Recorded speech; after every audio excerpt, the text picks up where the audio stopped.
Clasificación de la tabla periódica. Fueron varios los intentos que se hicieron para ordenar los elementos de una forma sistemática. En 1817, Johann Dobereiner, químico alemán, recomendó la clasificación de los elementos por triadas, ya que encontró que la masa atómica del estroncio se acerca mucho al promedio de las masas atómicas de dos metales similares, calcio y bario. Encontró otras triadas como litio, sodio y potasio, o el cloro, el bromo y el yodo, pero no consiguió encontrar suficientes triadas para que el sistema fuera útil. La distribución más exitosa de los elementos fue desarrollada por Dmitri Mendeleev, químico ruso. En la tabla de Mendeleev, los elementos estaban dispuestos principalmente en orden y peso atómico creciente, aunque había algunos casos en los que tuvo que colocar el elemento con masa atómica un poco mayor antes de un elemento con masa ligeramente inferior. Por ejemplo, colocó el telurio, que tiene una masa atómica de 127.8, antes que el yodo, que tiene una masa atómica de 126.9, porque el telurio se parecía al azufre y al selenio en sus propiedades, mientras que el yodo se asemejaba al cloro y al bromo. Mendeleev dejó huecos en su tabla, pero él vio estos espacios no como un error, sino que estos serían ocupados por elementos aún no descubiertos, e incluso predijo las propiedades de algunos de ellos. Después del descubrimiento del protón, Henry Moseley, físico británico, determinó la carga nuclear de los átomos y concluyó que los elementos debían ordenarse de acuerdo a sus números atómicos crecientes. De esta manera, los que tienen propiedades químicas similares se encuentran en intervalos periódicos definidos. De aquí se deriva la actual ley periódica, que dice que los elementos están acomodados en orden de sus números atómicos crecientes y los que tienen propiedades químicas similares se encuentran en intervalos definidos. La tabla periódica está dividida en periodos, grupos o familias, bloques y clases de elementos. Los periodos son los renglones o filas horizontales de la tabla periódica, y actualmente se incluyen 7 periodos. Los grupos son las columnas o filas verticales de la tabla periódica. La tabla periódica consta de 18 grupos. Estos se designan con el número progresivo, pero está muy difundido el designarlos como grupo A y grupo B, numerados con números romanos. Las clases se distinguen en 4. Los elementos representativos, que están formados por los elementos de los grupos A. Los elementos de transición, que son elementos de los grupos B, excepto lantánidos y actínidos. Los elementos de transición interna son los lantánidos y actínidos, mientras que los gases nobles son elementos del grupo 8A o 18. A continuación, tenemos un ejemplo para identificar a los elementos por su clasificación.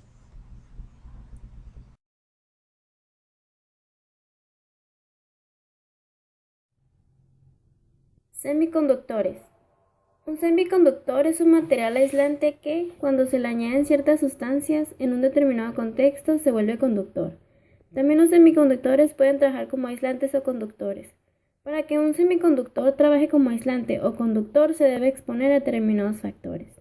Y contamos con tipos de semiconductores: intrínsecos, extrínsecos. Características de los semiconductores. Tenemos la temperatura, la presión, la radiación y los campos magnéticos. En el caso de los campos magnéticos, pueden hacer que un semiconductor actúe como conductor o como aislante según el contexto. Materiales metálicos.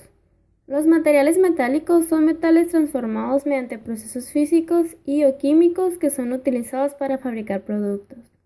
La gran mayoría de los que podemos encontrar en la naturaleza están mezclados con otros elementos. Es por eso que necesitamos someterlos a algún proceso de limpieza antes de su utilización. Estos se dividen en dos grupos, los ferrosos y los no ferrosos. Ferrosos. A este grupo pertenece el hierro y sus derivados. El acero y la fundición son ejemplos de este. No ferrosos. Este grupo está formado por los demás metales y sus aleaciones. A su vez, en función del peso, los metales se pueden subdividir en dos grupos también, que son los metales ligeros y metales pesados. Propiedades de los materiales metálicos. Maleabilidad. Facilidad de un material para extenderse en láminas o planchas. Ductibilidad. Propiedad de un material para extenderse formando cables o hilos. Dureza. Es la resistencia que opone un material a dejarse rayar por otro. Tenacidad es la resistencia que ofrece un material a romperse cuando es golpeado por otro. Fragilidad sería lo contrario a tenacidad. Materiales compuestos. En ciencia de materiales recibe el nombre de materiales que se forman por la unión de dos materiales para conseguir la combinación de propiedades que no es posible obtener en los materiales originales. Los materiales nacen de la necesidad de obtener materiales que combinen las propiedades de los cerámicos, los plásticos y los metales. Tal es el ejemplo en la industria del transporte. Son necesarios materiales ligeros, rígidos, resistentes al impacto y que resistan bien la corrosión y el desgaste. Estas propiedades es muy raro que se den juntas. Característica de los materiales compuestos. Están formados por dos o más componentes distinguibles físicamente y separables mecánicamente. Presentan varias fases químicamente distintas, completamente insolubles entre sí y separadas por una interfase. Sus propiedades mecánicas son superiores a la simple suma de las propiedades de sus componentes, sinergia. No pertenecen a los materiales compuestos los materiales polifásicos, como las aleaciones metálicas, en la que mediante un tratamiento térmico se cambia la composición de las fases presentes.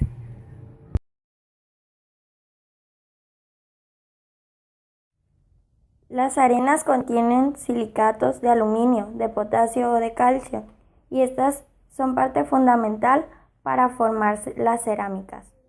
Las arcillas usualmente contienen silicio y aluminio, es decir, son silicatos.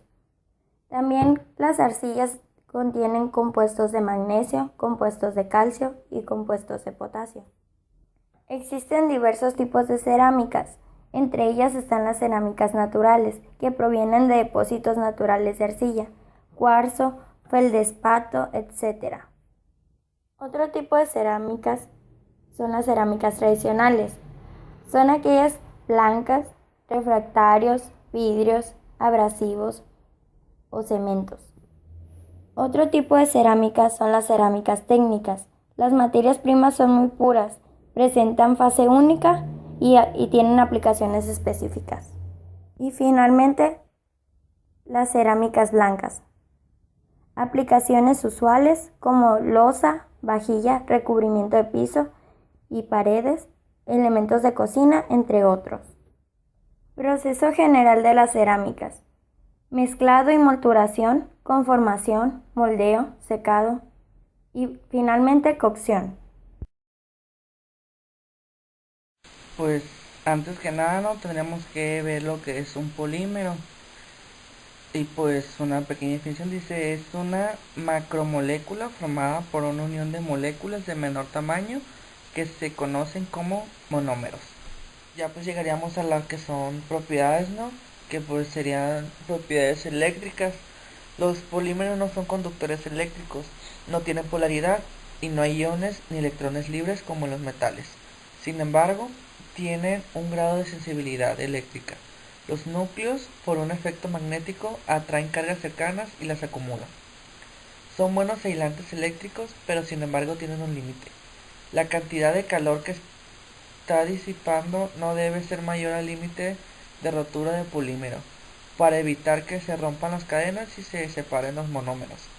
La frecuencia de la corriente alterna genera movimientos en los átomos polímero, haciendo haya una fricción y por ende un aumento de temperatura. Y pues ahora estaríamos hablando de las propiedades físicas. La temperatura tiene mucha importancia en relación al comportamiento de los polímeros. A temperaturas más bajas los polímeros se vuelven más duros y con ciertas características vítreas debido a la pérdida de movimiento relativo entre las cadenas que forman el material. La temperatura a la que funden las zonas cristalinas se llama temperatura de fusión, o pues TF, ¿no?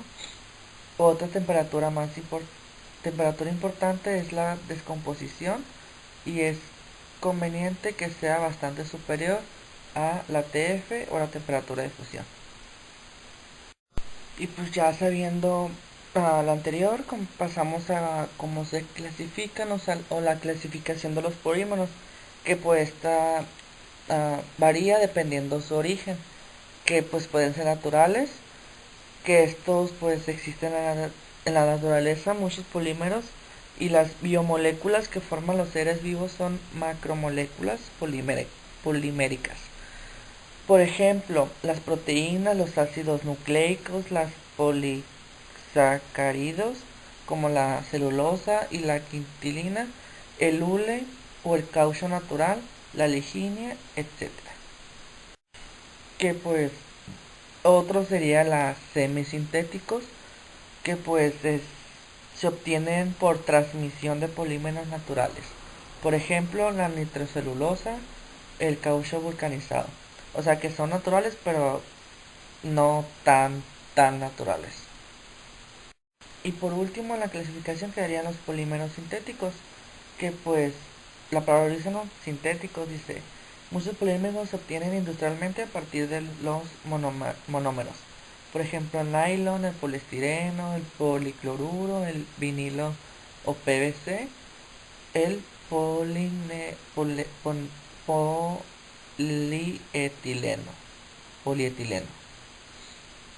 que pues obviamente, o sea, no tienen nada que ver con lo natural, o sea, se derivan, pero pues no son completamente sintéticos.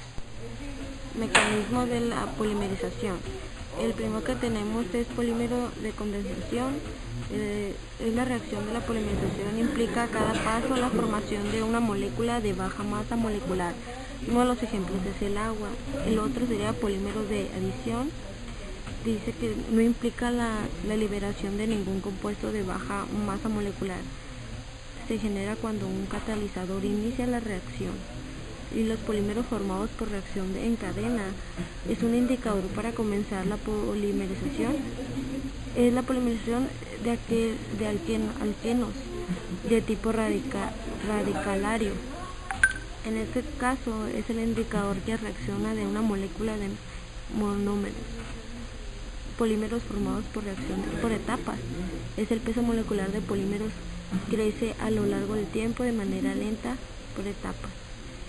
Ello es debido a que el monómero desaparece rápidamente, pero no de inmediatamente. Un polímero de peso molecular elevado, sino una distribución entre dímeros, trímeros y en general.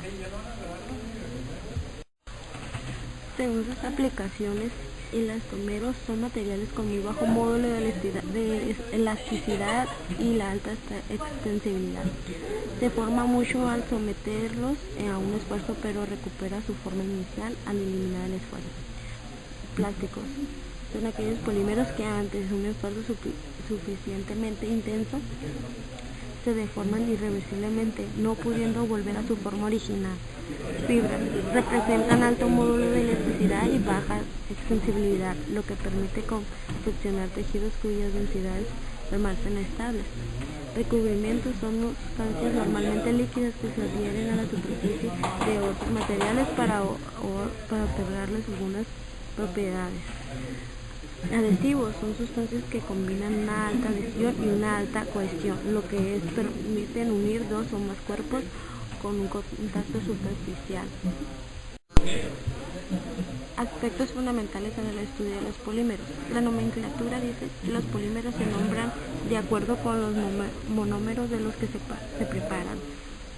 Cuando el nombre de monómero es de una sola palabra, el polímero derivado de él se genera agregando el prefijo poli.